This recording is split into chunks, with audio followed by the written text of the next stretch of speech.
Tara na, Unli Space Kids! Panoorin natin ang kwento ni Aso at ni Pusa.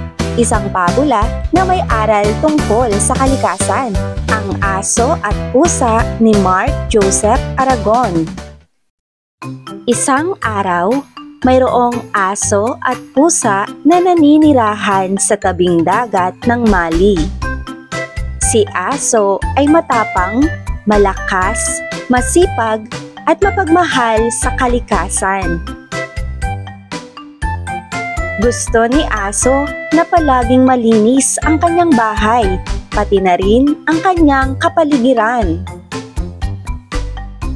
Kapag nakakakita si Aso ng mga basurang nakakalat sa daanan, kinukuha niya ito at itinatapon sa basurahan.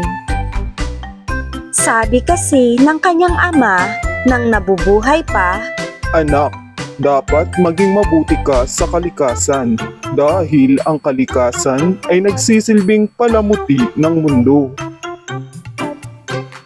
Si Pusa naman ay palaging bagot, mainitin ang ulo, masungit at hindi mawawala sa kanya ang magpaganda sa sarili.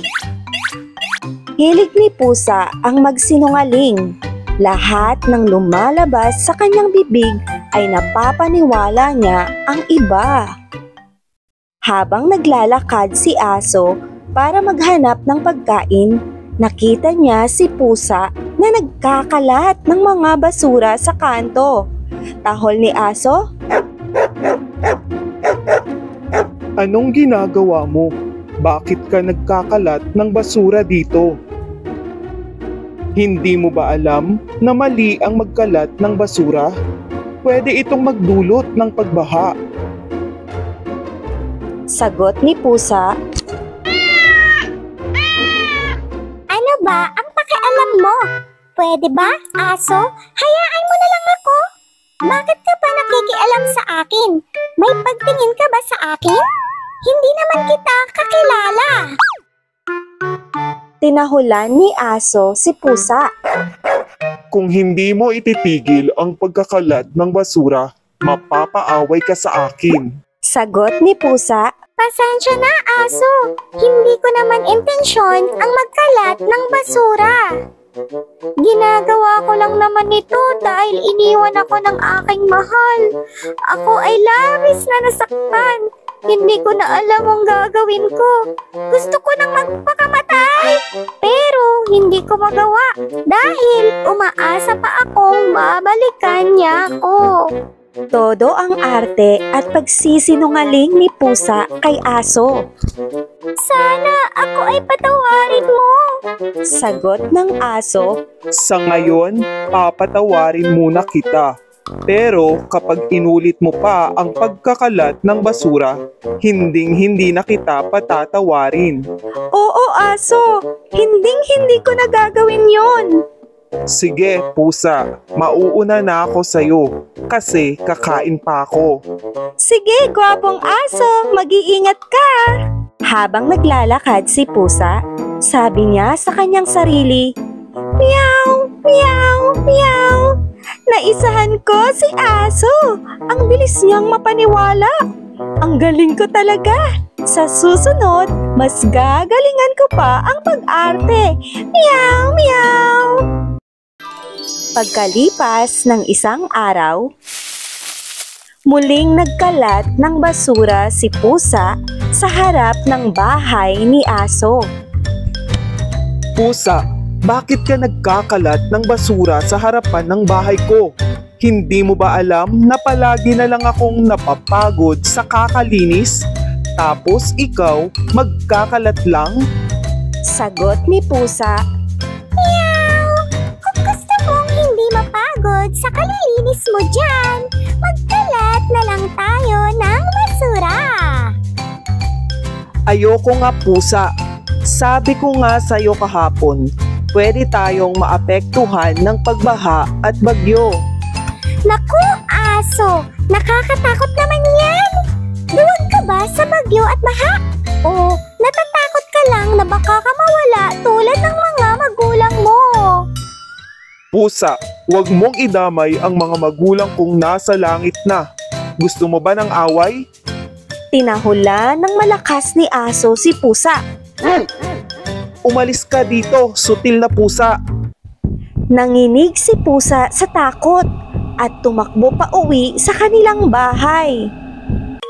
Habang naglalakad si Aso, siya ay iyak ng iyak dahil hindi pa rin mawala sa kanyang isipan ang mga masasakit na pinagsasabi sa kanya ni Pusa.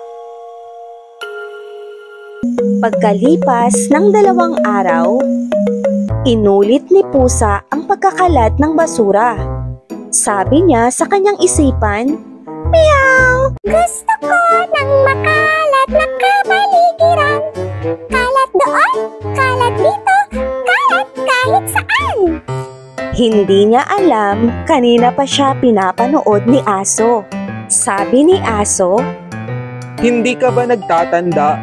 Paulit-ulit na kitang pinagsasabihan na masama ang magkalat ng basura. Kung gusto mo magkalat ng mga basura, doon ka tumira sa tambakan ng mga basura. Bagay ka roon. Ayoko nga doon, Aso. Nakakadiri.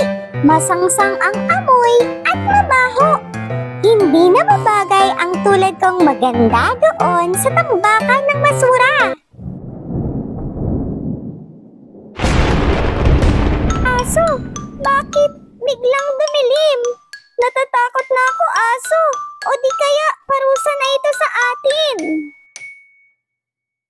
biglang dumilim ang kalangitan. May halong malakas na kulog. Hindi nila alam may paparating na bagyo at pagbaha. Tinangay sila ng malakas na pagbaha. Humihingi ng tulong si Pusa dahil hindi siya marunong lumangoy. Meow! Meow! Tulungan niyo ako! Hindi ako marunong lumangoy! Tulong! Tulong! Nakita ni Aso na nalulunod na si Pusa. Agad-agad niyang inahon si Pusa sa baha.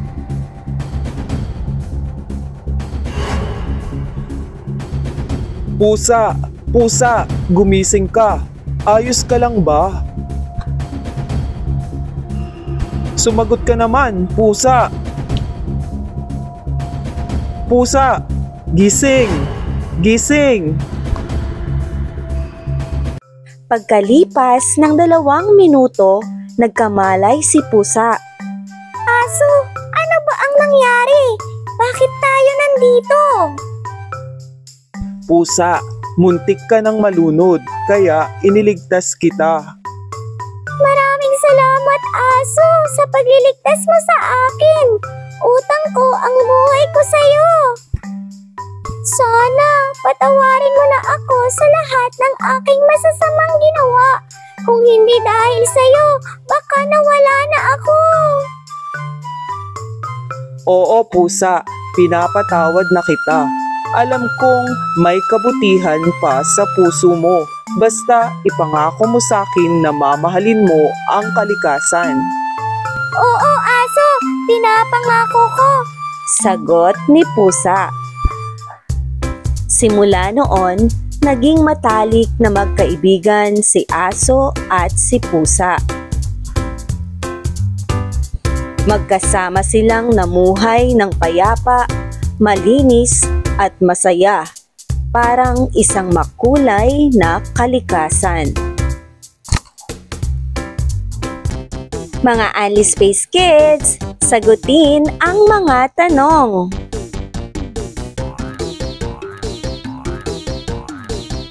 Sino-sino ang mga tauhan sa kwento?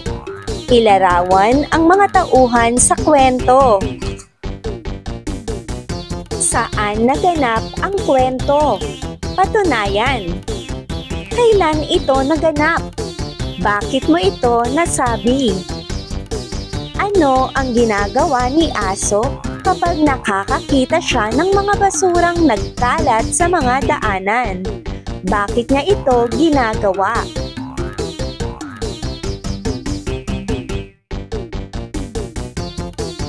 Bakit nagsinungaling si pusa kay aso?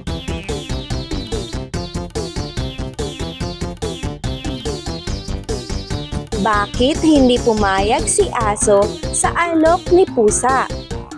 Ano ang nangyari kay pusa nang bumagyo?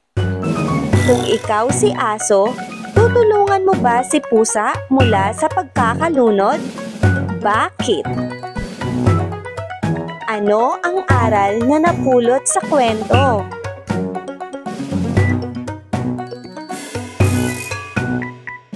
Bakit mahalagang mahalin natin ang ating kapaligiran?